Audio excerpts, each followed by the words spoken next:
O Opinião Pernambuco de hoje discute fake news e eleições. Para participar desta conversa, convidamos Laércio Portela, jornalista do Marco Zero Conteúdo, Carolina Dantas, professora do Departamento de Comunicação da UFPE, e Priscila Lapa, cientista política. Anote o número do WhatsApp para você enviar perguntas ou a sua opinião, 819-8830-7098. Não se esqueça de se identificar. Este programa também está sendo exibido pela internet no endereço ufpe.br/NTVRU.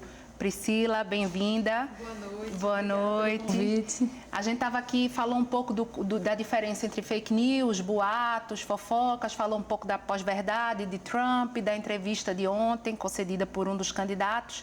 E eu queria começar com você perguntando o seguinte: será que os robôs nessas eleições, ou bots, como são chamados, vão ter alguma influência também para os eleitores? A gente tem um dado aqui que 1 milhão de robôs seguem presidenciáveis no Twitter. Será que isso vai fazer alguma diferença? Eu acredito que sim, né? Uma campanha eleitoral, num contexto de ser uma campanha nacional, né? Quando é a campanha presidencial, digamos assim, ela tem um conjunto de variáveis que influenciam na formação da escolha, né, do eleitor. A gente tem aí a própria variável campanha eleitoral, ela é muito estudada, né, na ciência política, na academia de uma forma geral, como sendo uma variável, um conjunto de variáveis, né, que influenciam na escolha do eleitor. Com esse desafio agora, né, da gente ter agora todo esse debate sobre pós-verdade, né, sobre fake news, essas novas possibilidades que a tecnologia traz para influenciar, né, a opinião pública e, consequentemente, a escolha do eleitor, isso gera um alerta, né, mais um sinal de alerta de como é que a gente está fazendo as nossas escolhas, como é que a gente, como democracia, né, está estruturando o debate público no Brasil, né, e principalmente em momentos de acirramento político, né, que a gente vem vivendo um pouco de mudança de perfil do eleitorado no Brasil nos últimos anos, né, observado muito claramente na eleição de 2014, muito claramente na eleição de 2016 e agora, como eu comentava nos bastidores, a gente tem ainda no Brasil uma baixa estrutura ainda de campanhas menos profissionais do que, por exemplo, nos Estados Unidos.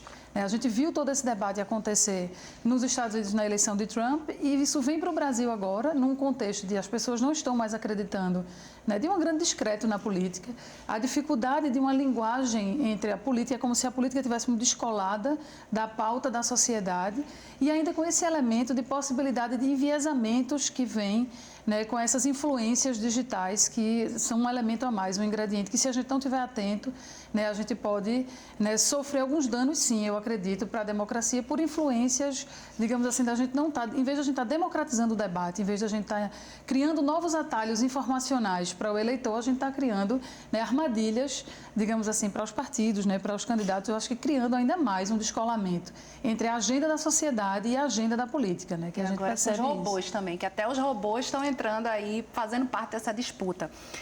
Agora, eu queria falar de dois efeitos dos estudiosos que já comentaram, que tem a ver com fake news e eleições. O efeito manada e o efeito câmara de eco. Vamos começar pelo efeito manada, professora. É aquele efeito, principalmente, a gente vê nesses aplicativos de mensagem, de que eu recebo aquela mensagem, então, se veio de uma pessoa da minha confiança, um amigo, um familiar, eu simplesmente recebo e repasso. Para mim é mais importante repassar, porque eu concordo, do que saber se na verdade se é verdadeiro ou não, né? Que aí a gente vai entrar no fake news. Fala um pouco desse efeito manada. Novamente, não tem novidade aí.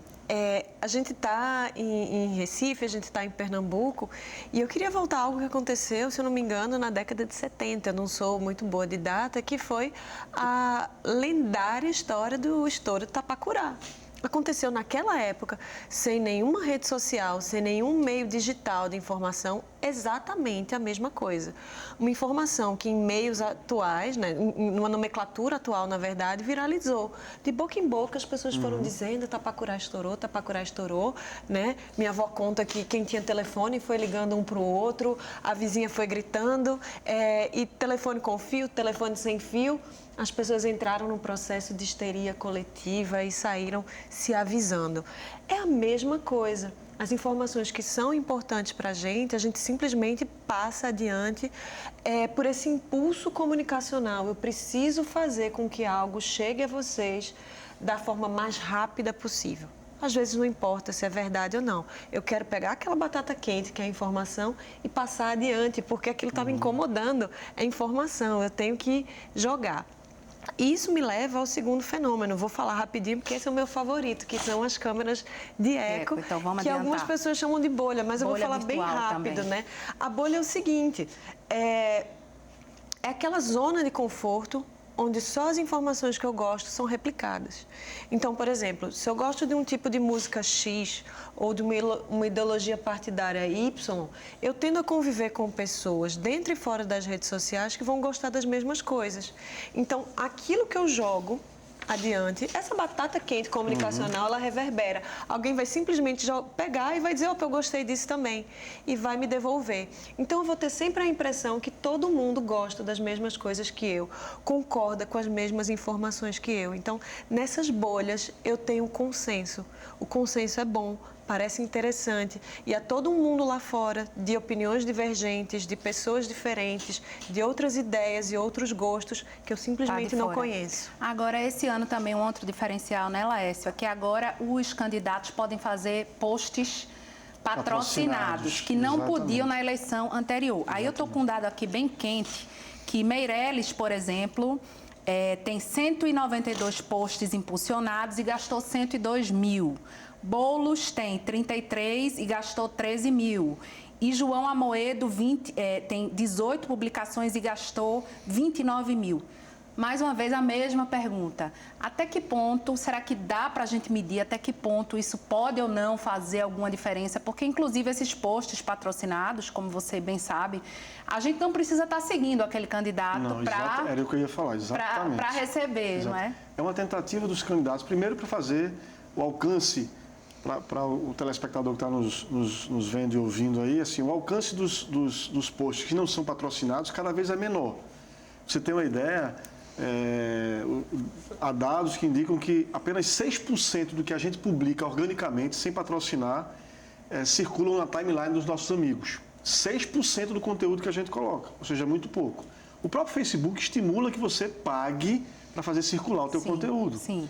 E é uma maneira, pagar para fazer circular o teu conteúdo, é uma maneira também de tentar ir além da bolha. Essa bolha, que Carolina falou, quer dizer, aquela bolha das pessoas que pensam igual a você, que curtem e que têm o mesmo tipo de engajamento digital que você. Então, quando o candidato patrocina, ele quer sair desses grupos.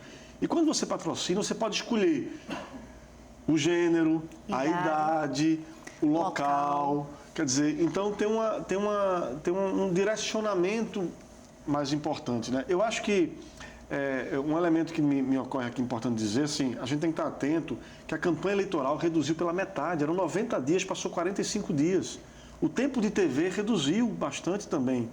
Então, é natural que os candidatos procurem nas redes sociais, especialmente os candidatos que têm menos tempo na TV, Bolsonaro, Marina, Amoedo, o Boulos, candidatos que têm quase tempos muito pequenos na TV, que migrem ou façam uma campanha mais forte digital e vão financiar essa campanha. E aí tem um detalhe, a Justiça Eleitoral proibiu o financiamento de empresas, né, de pessoas jurídicas, mas o financiamento de pessoa física, ele pode acontecer. Então, candidatos como Henrique Meirelles, que tem mais de 300 milhões de patrimônio, e de Amoedo, que chega a quase a 500 milhões de patrimônio, tem uma fortuna. Eu vi um dia desse que o Meirelles tinha, eu não sei...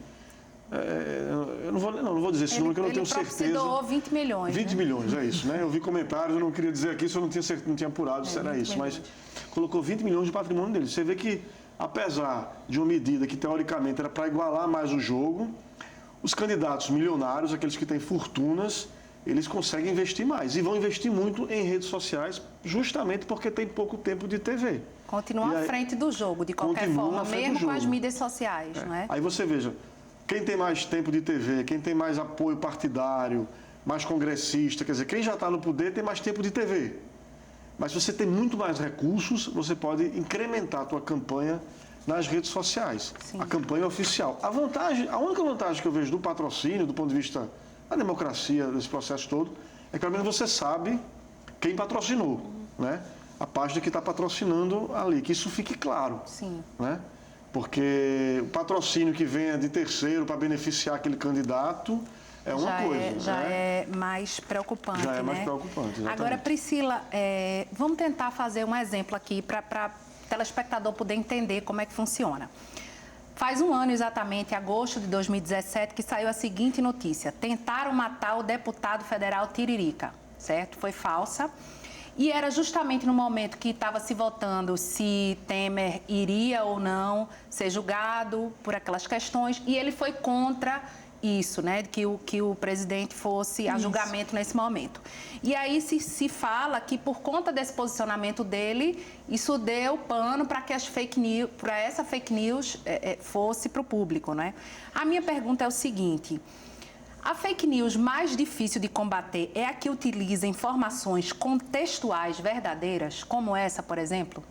São atalhos, né, que se criam na notícia, né, para que você, em princípio, pareça verdade. Aí é onde está a grande armadilha, né, desse processo. E em política, né, falando especificamente sem ser nesse contexto da fake news, tem sempre essa ideia, é verdade aquilo que está parecido com o que eu penso, né? O que meu opositor, né, pensa, como ele pensa diferente de mim, eu já olho enviesado. Uma informação que venha ser colocada no momento de campanha eleitoral sempre tem aquele tom, no momento, num contexto, né, político, você, né, olha e diz, não, será que é porque é verdade mesmo? Vindo de quem vem, é aquela velha história, né? Vindo de quem vem, provavelmente não é verdade. Então, a grande armadilha que eu acho que para a democracia, nesse sentido, é essa, porque vai utilizando elementos, né, que estão ali. A gente também tem uma dificuldade no Brasil, que eu acho que isso incrementa o debate, né, da pessoa do desinteresse pela política de base, né, que isso já é um traço muito característico da nossa cultura política, de não ter uma formação de acompanhamento das coisas. Então, imagine, naquele momento as atenções estavam todas voltadas, e aí o presidente está denunciado, acabou o mandato, não acabou. O que é que vai acontecer agora, né, logo após um processo de impeachment, você tem um presidente, né, indiciado em denúncias gravíssimas e tal. Mas para quem não acompanha o dia a dia da política, parecia que aquela denúncia surgiu do nada. Então, esses elementos contextuais, eles chamam a atenção para a política, né, para um eleitorado, para uma população que não costuma acompanhar. Né? Então, o primeiro critério de você distinguir o que é verdade do que não é verdade, quem acompanha tem essa facilidade. Né? Você está ali no dia a dia, sabe qual é a postura política das pessoas, sabe com quem anda, sabe como é que os palanques são compostos, sabe qual é o lado, mais ou menos, de já vai desconfiar, né? Se vir alguma coisa já muito estranha. Já serviria como um atalho para você checar. Opa, essa informação está parecendo falsa, essa informação parece procedente. Mas aí eu acho que é um elemento a mais que traz essa falta de interesse, né, crítico, cívico, né, assim, do cidadão brasileiro, de só se interessar no momento da campanha. Isso, estrategicamente, né, ao longo da história democrática brasileira, foi muito utilizado nas campanhas eleitorais, nos debates, nos programas eleitorais, de explorar essa, digamos assim, essa ignorância política, né, do cidadão brasileiro, para na hora do debate sair trazendo, né, informações que o eleitor usa aquilo ali como atalho para fazer uma escolha imediata, né, sem levar em consideração, né, fatos anteriores. Então, eu acho que nesse sentido vem para agravar ainda mais, né, esse eleitor que só vem chamar a atenção dele para a política num momento em que ele precisa fazer uma escolha e não como um ato cívico, né, de acompanhamento, culturalmente falando. Se ele está mal informado o ano todo, ele vai ser uma isca mais fácil, né? Mas tem uma vertente aí que diz o seguinte, eu quero saber, professora, quanto mais o absurdo, o boato, a fake news, mais ele pega? Eu acho que nesse momento não, por incrível que pareça. Eu acho que isso fazia algum sentido quando as pessoas não tinham dispositivos digitais nos quais se ancorar. Eu acho que hoje faz mais sentido essa lógica do que a gente está falando, né? De uma certa embalagem de verdade. Disfarce, de algo, né? Exatamente, que está disfarçado e que se assemelha com a verdade, sabe? Eu estou procurando ali naquela informação uma pista do real, mas não algo que é o real de fato ainda. Vamos fazer mais um intervalo? A gente volta em poucos segundos, hoje discutindo fake news e eleições.